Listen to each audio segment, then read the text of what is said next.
Setembro de 1929. Bolsa Americana em alta histórica. Todo mundo rico, todo mundo feliz, todo mundo comprando. E Jesse Livermore, vendido, pesadamente vendido, apostando que o mercado ia desabar. E todo mundo achava que ele estava louco. Livermore enlouqueceu. O mercado nunca esteve tão forte. Jornais publicavam: nova era de prosperidade, alta permanente chegou. Economistas garantiam: crash é impossível, a economia está sólida. E Jesse continuava vendido. Um mês depois, o mercado despencou. Crash de 1929. O maior da história até então. Pessoas perderam tudo. Milionários viraram mendigos. Bancos quebraram. Suicídios em massa. E Jesse Livermore fez 100 milhões de dólares, equivalente a mais de 1 bilhão de hoje, em um mês. Como ele sabia, ele viu 3 sinais, 3 padrões que sempre aparecem antes de grandes topos. Sinais que estavam óbvios para quem sabia olhar, mas invisíveis para quem estava cego pela ganância. E sabe o que é mais brutal? Esses mesmos 3 sinais aparecem em todos os topos. Em 1929, em 2000, estouro da bolha da internet. Em 2008, crise imobiliária. Em 2021, topo das criptomoedas. Os sinais são sempre os mesmos, mas 99% ignora. Por quê? Porque não quer ver. Porque está ganhando. Porque acha que dessa vez é diferente. Mas nunca é diferente. Topo sempre se comporta igual. Sempre mostra os mesmos avisos. Sempre dá tempo de sair, se você souber o que procurar. E nos próximos minutos, você vai aprender exatamente os 3 sinais que Jesse Livermore observava. Os mesmos que ele viu em 1929. Os mesmos que aparecem em todo o topo até hoje. E como usar esses sinais para sair antes do massacre. Ou melhor, para vender e lucrar com a queda. Mas antes de continuar, se você quer parar de segurar até o topo reverter e começar a sair no momento certo como os grandes fazem, deixa o like neste vídeo, se inscreve no canal se ainda não é inscrito e ativa o sininho. Isso ajuda demais o canal e me mostra que você quer conteúdo que vai fundo de verdade. Vamos direto ao primeiro sinal que Jesse Livermore observava em todo o topo: volume climático. É aquele volume explosivo, gigante, que aparece depois de alta longa. Todo mundo vê aquilo e pensa: confirmação, a alta está se acelerando. E compra mais. E é exatamente aí que Jesse vendia. Por quê? Porque volume climático não é confirmação de continuação. É sinal de exaustão. É o momento que o último comprador entra. É o momento que não sobra ninguém para comprar. E quando não tem mais comprador, só tem um caminho: queda. Aqui está o que acontece. Mercado sobe por semanas, meses. Alta consistente. Volume moderado. Progressão saudável. E aí, perto do topo, explode volume. Barras gigantes. Movimento vertical. Todo mundo comprando ao mesmo tempo. Euforia total. E a maioria interpreta isso como: agora sim, está decolando de verdade. Mas Jesse interpretava diferente. Ele perguntava: se já subiu tanto com volume moderado, por que agora precisa de volume gigante para subir mais? E a resposta é brutal: porque está acabando o comprador. Então precisa de euforia, de pânico de ficar de fora, FOMO, para arrastar os últimos trouxas para dentro. E quando os últimos entram, não tem mais ninguém. E o preço cai. Vamos olhar a anatomia do volume climático. Primeiro, você tem alta gradual. Cada barra sobe um pouco. Volume constante. Estrutura saudável. Isso pode durar semanas, meses. E todo mundo que tem convicção já comprou, já está dentro. Então quem falta? Os indecisos, os medrosos, os que ficaram de fora porque estava caro. E para trazer esses últimos, precisa de catalisador. Precisa de notícia bombástica. Precisa de rompimento de máxima histórica. Precisa de movimento vertical que gera FOMO. E quando isso acontece, esses últimos entram. Todos de uma vez. E isso gera volume climático. Jesse sabia. Quando você vê todo mundo comprando ao mesmo tempo depois de alta longa, você não está vendo força. Está vendo fraqueza disfarçada. Por quê? Porque esses compradores de última hora são dinheiro burro. São retail. São os que compram em euforia. E quando o retail entra em massa, dinheiro esperto sai. Tem um padrão visual que marca volume climático. barras de volume crescendo progressivamente perto do topo. Primeira barra, volume 100. Segunda, volume 150. Terceira, volume 250. Quarta, volume 500, explosão. E todo mundo olha aquilo e vê interesse crescente. Mas Jesse via exaustão chegando. Por quê? Porque volume deveria estar decrescendo perto do topo se a alta fosse saudável. Pensa bem, se todo mundo que acredita na alta já comprou, não precisa de volume alto para continuar subindo. O preço sobe sozinho, com pressão compradora residual. Mas se precisa de volume crescente, significa que está tendo dificuldade. Está precisando de mais combustível, compradores novos, para manter o movimento. E isso é fraqueza. Outro detalhe que Jesse observava: onde o volume explode. Se explode no começo da tendência, ok, é acumulação, dinheiro grande entrando. Mas se explode no final depois de alta de 50%, 100%, 200%, não é acumulação, é distribuição, dinheiro grande saindo, vendendo para os trouxas que estão comprando em euforia. Vamos olhar exemplo concreto. Ativo sobe de 50 para 100 em 3 meses. Volume médio de 1 milhão de ações por dia. Saudável, consistente. Aí chega em 95, 96, 97 e o volume começa a explodir. 2 milhões, 3 milhões, 5 milhões. E faz topo em 100 com volume de 8 milhões. Recorde histórico de volume. Todo mundo vê aquilo e compra. Rompeu 100 com volume recorde, é continuação. Mas Jesse vendia. Por quê? Porque aquele volume recorde depois de alta de 100%, de 50 para 100, não era compradores novos achando oportunidade. Era vendedores velhos, achando saída.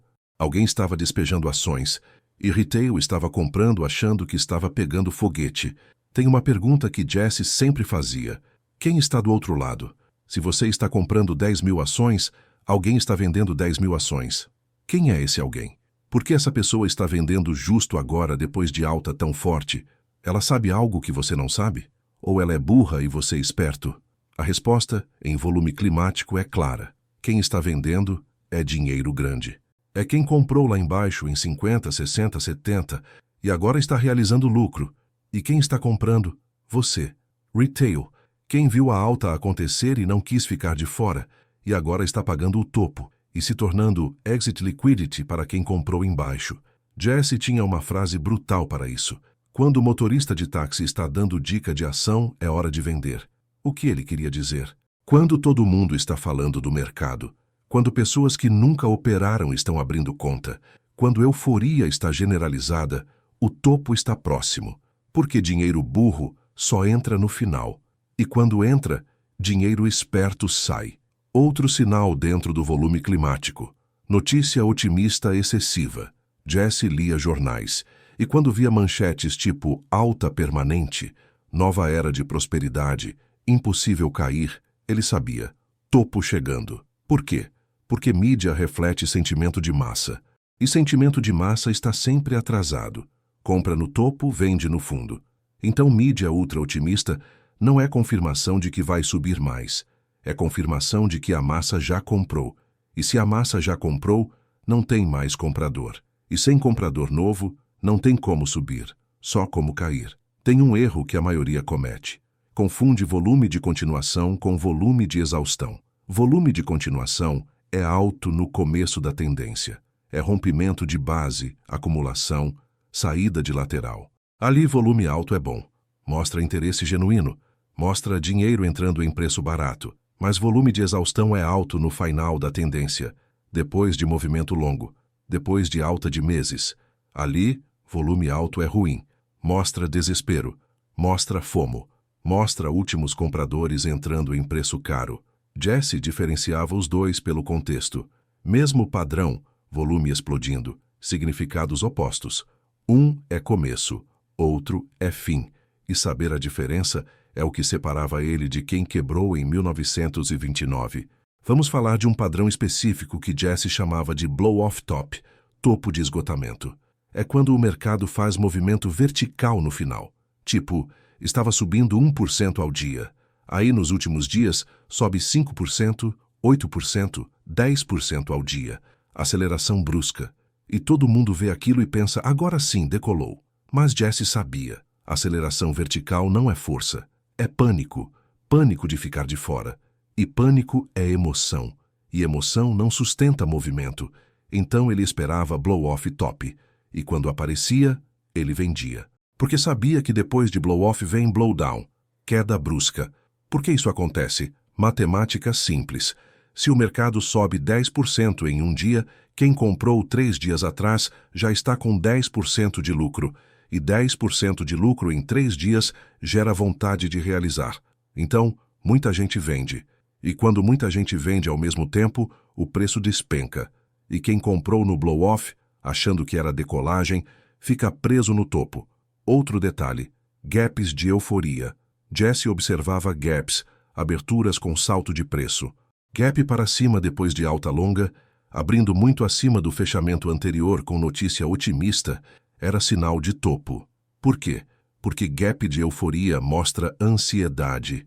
Mostra que não conseguem esperar. Querem comprar a qualquer preço. E quando querem comprar a qualquer preço, já é tarde. Gap de acumulação, no começo da tendência, é diferente. É gap de notícia fundamental, de mudança real. Mas gap de euforia, no final, é gap de sentimento, de FOMO. E sentimento não dura. Então gap de euforia geralmente é fechado. E quando fecha, já é queda. Aqui está como você identifica volume climático hoje. Olhe histórico de volume. Qual é o volume médio dos últimos 3 meses? Se perto de topo, o volume está 2x, 3, 5x acima da média, sem motivo fundamental, sem fusão, sem anúncio de resultado, sem mudança estrutural. É volume climático. É euforia. É sinal de topo. E quando você vê isso, não compre mais. Pelo contrário, comece a sair. Ou melhor, se você é trader experiente, comece a vender. Porque depois de euforia vem desespero. E quem está vendido na euforia, compra de volta no desespero. Com lucro. Agora vamos para o segundo sinal que Jesse Livermore observava em todo o topo. Divergência de participação. É quando o índice principal continua subindo, mas a maioria das ações já está caindo. Quando poucos ativos sustentam o movimento. E isso é sinal brutal de que o fim está próximo. Deixa eu explicar o que acontece. No começo de uma alta saudável, todo mundo sobe. Ações grandes, pequenas de todos os setores. Quando você olha o mercado, tudo está verde. Isso é alta genuína. Dinheiro grande está comprando tudo. A convicção, a força ampla. Mas perto do topo, isso muda. Você olha o índice e ele está subindo, batendo máxima. Mas quando você olha as ações individuais, a maioria está lateral ou caindo. Só 5, 10 ações gigantes estão subindo e puxando o índice. E todo mundo olha o índice e pensa, mercado está forte. Mas não está, está fraco. E prestes a cair. Jesse observava isso com atenção brutal. Ele contava, quantas ações estão em máxima hoje? E comparava com o dia que o índice fez máxima anterior. Se o índice está em nova máxima, mas menos ações estão fazendo máxima individual, isso é divergência. Isso é fraqueza. Vamos usar exemplo concreto. Índice composto por 100 ações. Em junho, índice faz máxima. E nesse dia 80 ações também estão em máxima. Isso é saudável. Participação ampla. Em setembro, índice faz nova máxima. Mas dessa vez, só 30 ações estão em máxima. As outras 70 já estão abaixo dos topos de junho. Isso é divergência. O índice está subindo, mas a maioria dos componentes já está caindo. O que isso significa? Significa que dinheiro grande já saiu da maioria das ações. Está concentrado em poucas, geralmente as maiores, as mais líquidas. Por quê? Porque quando dinheiro grande quer sair, ele não consegue sair de ações pequenas de uma vez. Não tem liquidez. Então ele sai das pequenas primeiro e concentra o que sobrou nas grandes. E depois sai das grandes também. Então, divergência de participação te mostra. Dinheiro esperto está na porta. Ainda não saiu completamente, mas já está saindo. E quando você vê isso, você não fica para ver o final. Você sai também. Jesse tinha uma regra prática. Se menos de 50% das ações estão acima da média móvel de 200 dias, mas o índice ainda está subindo, é topo. Por quê? Porque média móvel de 200 dias separa ações em tendência, acima, de ações fora de tendência, abaixo. Se a maioria está abaixo, significa que a maioria não está mais em tendência de alta. Só o índice está. E índice sem ações não sustenta. Outro indicador que Jesse usava: novas máximas versus novas mínimas. Em alta saudável, você tem 100, 200 ações fazendo nova máxima de 52 semanas por dia e quase zero fazendo nova mínima. Isso é força, mas perto do topo, isso inverte. Você tem 20 ações fazendo máxima e 80 fazendo mínima, mas o índice continua subindo porque as 20 que estão subindo são gigantes. Isso é insustentável. É questão de tempo até as gigantes também caírem. E quando caem, o índice desaba, porque não tem mais nada sustentando. Vamos falar de outro aspecto da divergência: setores. Em alta saudável, todos os setores participam. Tecnologia sobe, financeiro sobe, commodities sobem, consumo sobe. Mais perto do topo, alguns setores já estão em baixa clara, tipo financeiro caindo há 2 meses, commodities caindo há 3 meses, mas tecnologia ainda sobe e puxa o índice. Jesse olhava isso e sabia: quando setores cíclicos, que refletem economia real, já estão caindo, mas setores especulativos, que refletem euforia, ainda sobem, o topo está próximo. Por quê? Porque a economia real lidera. Se está enfraquecendo, eventualmente especulação também vai enfraquecer. É questão de tempo. Tem um padrão específico que aparece em todo o topo: rotação para a qualidade. Dinheiro grande sai de ações arriscadas, pequenas, especulativas, endividadas, e vai para ações seguras, grandes, sólidas, pagadoras de dividendo. Isso mantém o índice subindo, porque as grandes pesam mais, mas já é sinal de defensividade. Dinheiro não está mais buscando o retorno máximo, está buscando segurança. E busca de segurança em alta é sinal de medo disfarçado. Jesse via isso e interpretava corretamente. Dinheiro grande está se preparando para sair. Ainda não saiu, mas está reorganizando o portfólio para facilitar saída. E quando terminar de reorganizar, vai sair de tudo. E aí vem o crash. Agora vamos falar de um sinal que poucos observam: comportamento de ações de baixa qualidade. Em alta saudável, até ações ruins sobem. Empresas quebradas, endividadas, sem lucro. Sobem porque tem liquidez. Tem dinheiro entrando em tudo. Mas perto do topo, essas ações param de subir ou começam a cair, enquanto as ações de qualidade continuam subindo. Por que isso é sinal de topo? Porque mostra que dinheiro está ficando seletivo. Não está mais comprando tudo de olho fechado. Está escolhendo. E escolher é o oposto de euforia. Euforia compra tudo. Seletividade é cautela. E cautela em alta é prelúdio de queda. Jesse observava especialmente ações de segunda e terceira linha. Se essas paravam de acompanhar o índice, ele sabia: participação está enfraquecendo. E enfraquecimento de participação sempre precede reversão. Vamos falar de IPOs, aberturas de capital. Em alta saudável, IPOs sobem no primeiro dia, às vezes 50%, 100%. Mostra apetite por risco, mostra dinheiro abundante. Mas perto do topo, IPOs começam a cair no primeiro dia, ou sobem pouco. Por quê? Porque não tem mais comprador para absorver oferta nova. O dinheiro já está alocado. Jesse via aumento de IPOs como sinal de topo. Por quê? Porque empresas abrem capital quando o mercado está alto, quando conseguem vender ações caras. Então, o aumento de IPOs mostra que empresas estão aproveitando euforia para vender. E se elas estão vendendo, por que você está comprando? Outro sinal: performance de fundos ativamente geridos versus índice passivo. Em alta saudável, fundos ativos conseguem superar índice. Por quê? Porque tem oportunidade. Dá para escolher ações melhores e ganhar mais.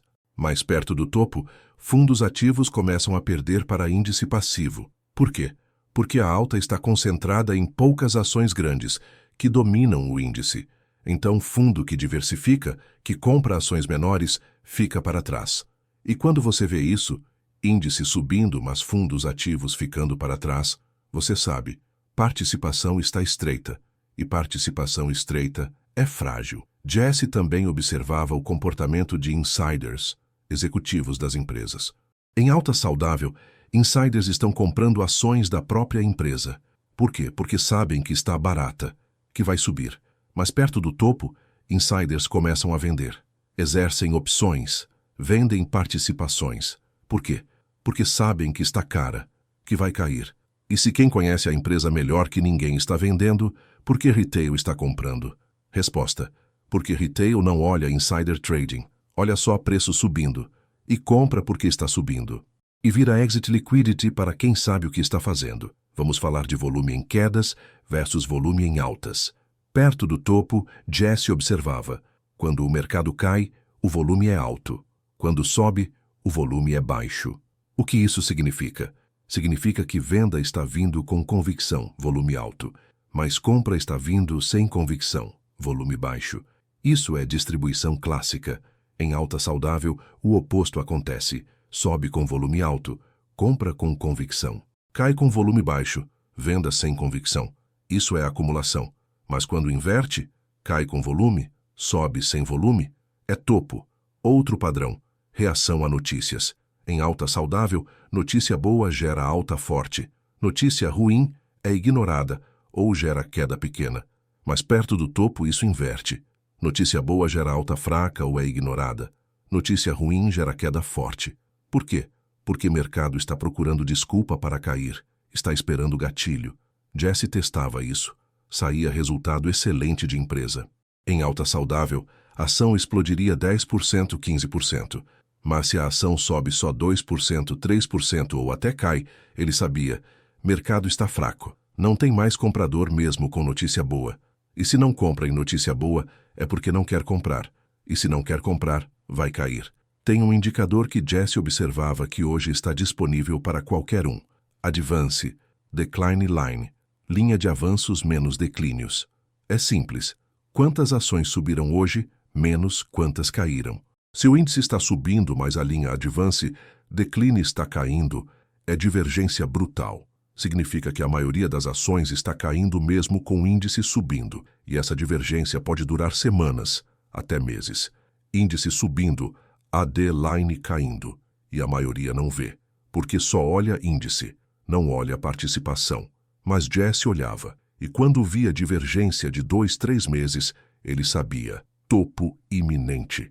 Aqui está como você usa isso hoje. Abra a lista das maiores ações do Ibovespa. Marca quantas estão acima da máxima de 3 meses atrás. Se o Ibovespa está em máxima, mas menos de 50% das ações estão em máxima individual, é divergência, é sinal de topo. Olhe setores.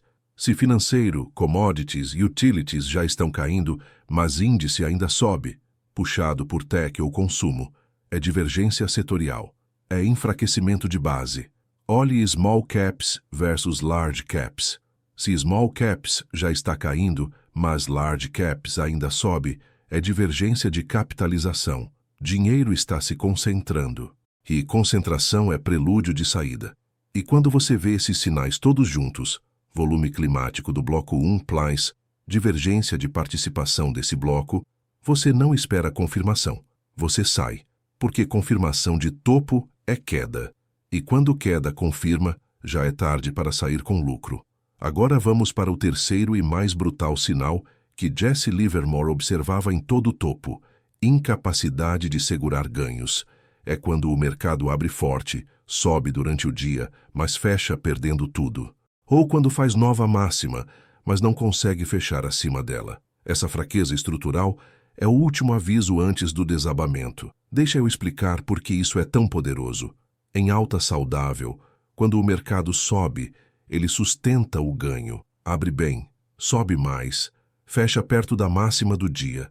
Isso mostra convicção, mostra que quem comprou de manhã não quer vender à tarde, quer segurar, acredita na alta, mas perto do topo, isso muda. Mercado abre forte, sobe 2%, 3% na primeira hora, todo mundo feliz. E aí começa a derreter, fecha o dia com 0,5% de alta, ou no zero, ou até negativo, e a maioria olha o fechamento e pensa: ah, foi só correção intraday, amanhã volta a subir. Mas Jesse via diferente. Ele perguntava: se há tanta convicção compradora, por que não sustentaram o ganho? E a resposta é brutal: porque quem comprou de manhã vendeu à tarde. Porque não há convicção, há trade, há especulação de curto prazo. E especulação não sustenta a tendência. Vamos olhar padrão específico que Jesse chamava de Key Reversal, reversão-chave. Mercado faz nova máxima durante o dia, rompe topo anterior. Todo mundo compra achando que é rompimento, e aí reverte, cai durante o dia e fecha abaixo do fechamento do dia anterior. Isso é Key Reversal, e é sinal de topo iminente. Por que isso é tão forte? Porque mostra que tentaram romper, falharam e viraram. Isso significa que tinha vendedor forte esperando acima, dinheiro grande distribuindo. E quando o dinheiro grande vende agressivamente em rompimento, impede continuação. E sem continuação só resta queda. Jesse esperava Key Reversal em máxima absoluta ou em resistência importante. Quando aparecia, ele vendia na mesma hora. Não esperava confirmação. Porque Key Reversal em topo é a confirmação. Outro padrão, topos múltiplos. Mercado tenta fazer nova máxima. Chega em 100, volta para 98. Tenta de novo. Chega em 100.5, volta para 97. Tenta terceira vez. Chega em 100.2 e volta para 95. 3 tentativas de romper. Todas falharam. Isso é fraqueza brutal. Em alta forte rompe na primeira, na segunda no máximo, mas se precisa de 3, 4 tentativas e não consegue romper e sustentar, é porque há resistência forte. Há vendedor grande. E quando o vendedor grande está posicionado, você não quer estar do lado oposto. Jesse contava tentativas de rompimento. Primeira falha, ok, pode ser normal.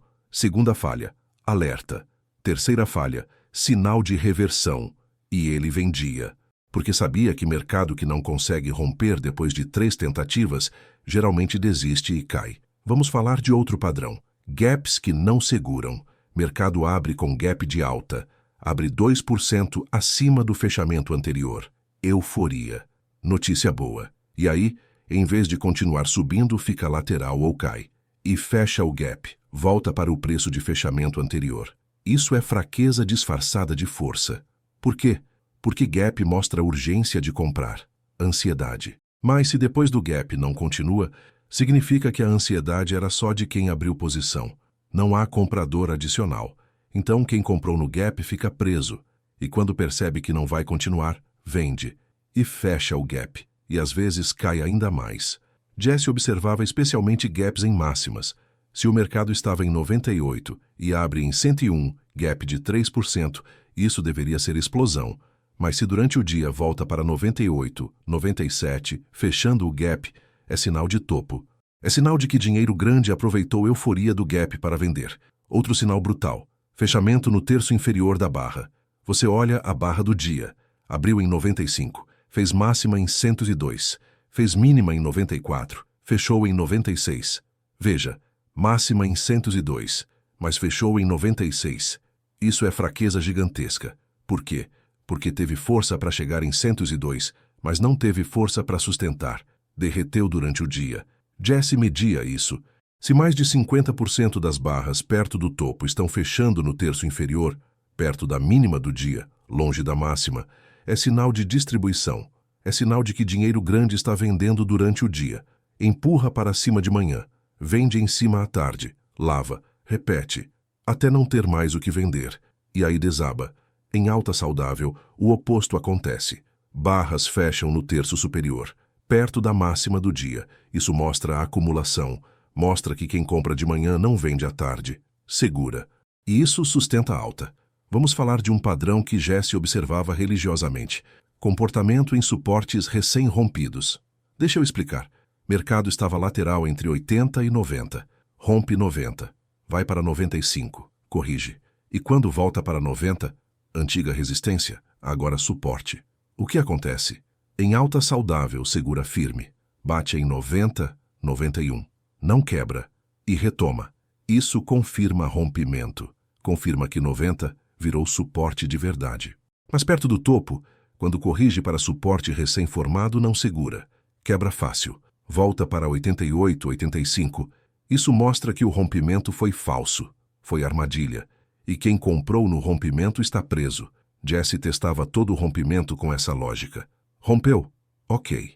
Mas só acredito se, quando corrigir, segurar o nível rompido. Se não segurar, era falso. E se era falso, é topo.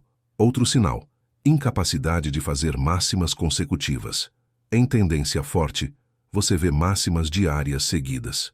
Segunda máxima, terça máxima, quarta máxima. Isso é força, mas perto do topo isso para. Faz máxima na segunda, terça não faz, quarta não faz, quinta faz outra, sexta não faz. Isso é intermitência, e intermitência é fraqueza. Jesse contava dias desde a última máxima. Se passa 5, 7, 10 dias sem fazer máxima nova, mesmo sem cair muito, é sinal de exaustão. É sinal de que não tem mais força compradora para empurrar para cima. E se não empurra para cima, eventual vai cair. Vamos falar de volume nas tentativas de alta versus volume nas quedas. Perto do topo, Jesse observava.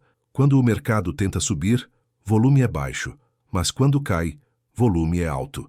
O que isso significa? Significa que tentativa de alta é sem convicção, poucos comprando, mas queda é com convicção, muitos vendendo. Isso é o oposto de alta saudável. Em alta saudável, sobe com volume, muitos comprando com convicção, cai sem volume, poucos vendendo sem convicção. Mas quando inverte, é distribuição. É topo. Jesse media isso objetivamente.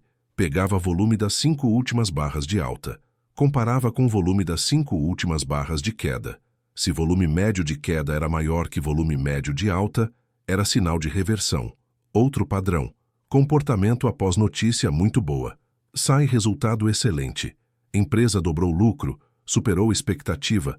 Em alta saudável, isso gera explosão. 10%, 15% de alta.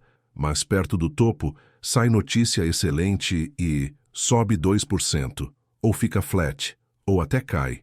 Jesse via isso e sabia. Mercado está precificado demais. Até notícia excelente não consegue mais empurrar para cima. E se notícia excelente não empurra, o que vai empurrar? Nada. Então só resta cair. Tem um teste que ele fazia. Sell the news. Venda a notícia. Quando saía notícia muito esperada, muito positiva, e o mercado subia inicialmente, mas logo depois começava a cair, isso era sinal clássico de topo. Por quê? Porque quem estava segurando esperando a notícia, vendeu na notícia. Realizou lucro. E sem comprador novo, porque notícia já saiu, já foi precificada, só resta a venda. Vamos falar de um padrão técnico específico. Topo duplo ou triplo.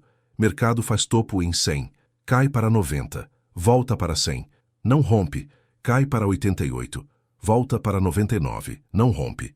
Isso é topo duplo ou triplo se tentar terceira vez. E é padrão de reversão clássico. Por quê?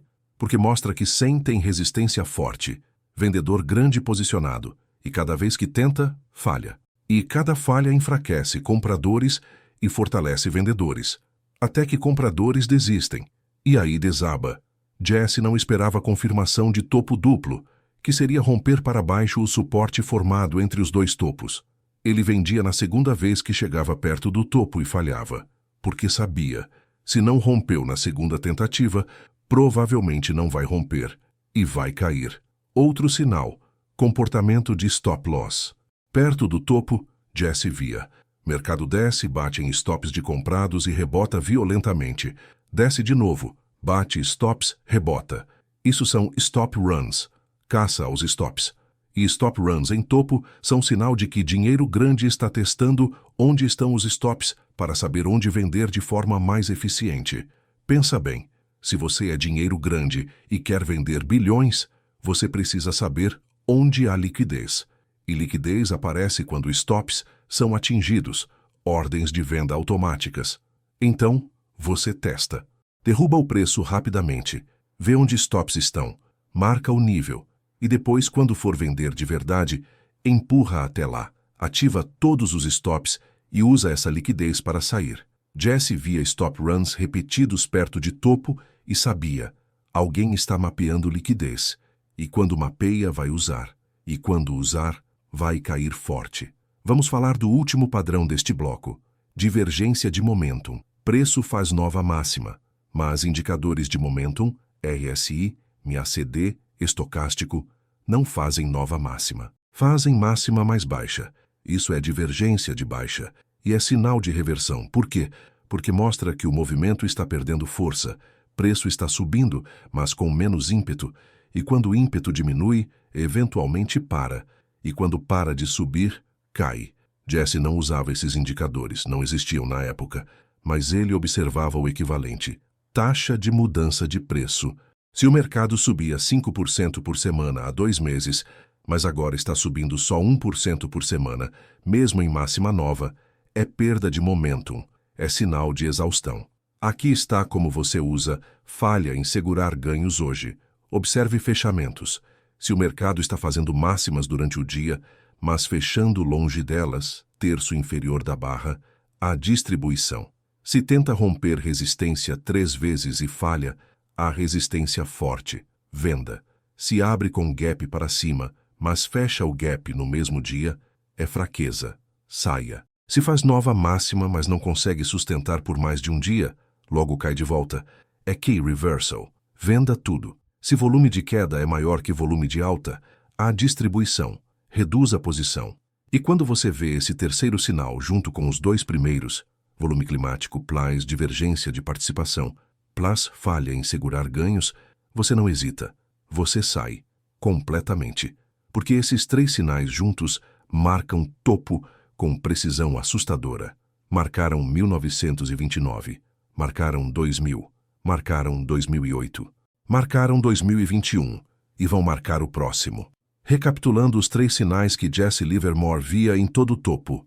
Primeiro, volume climático, explosão de volume depois de alta longa, mostrando que últimos compradores, dinheiro burro, estão entrando. Segundo, divergência de participação, índice subindo mas maioria das ações caindo, mostrando que dinheiro esperto já está saindo. Terceiro, falha em segurar ganhos. Mercado abre forte mas fecha fraco, tenta romper mas não sustenta, mostrando fraqueza estrutural. Quando esses 3 sinais aparecem juntos, o topo está formado. Não é questão de se vai cair, é questão de quando. E você não fica para descobrir quando. Você sai antes, como Jesse fez em 1929. A diferença entre sair rico e perder tudo não é ter informação privilegiada. É saber ler o que o mercado está gritando, porque topo sempre avisa, sempre mostra os sinais. Mas 99% ignora porque está cego pela ganância, porque quer acreditar que vai subir para sempre. Jesse Livermore viu os sinais, vendeu tudo e ficou bilionário enquanto o mundo quebrava. Quer aprender mais sobre como Jesse Livermore lia o mercado? Leia Reminiscências de um Operador da Bolsa. Link na descrição. Esse livro ensina você a ver o que 99% não vê. Se esse vídeo abriu seus olhos para sinais que você estava ignorando, deixa o like, se inscreve no canal se ainda não é inscrito e ativa o sininho para não perder os próximos vídeos sobre os maiores traders da história. E me conta nos comentários, você já segurou até o topo reverter? Já ignorou os sinais por ganância? Seja honesto, todo mundo já fez isso. A diferença é quem aprende.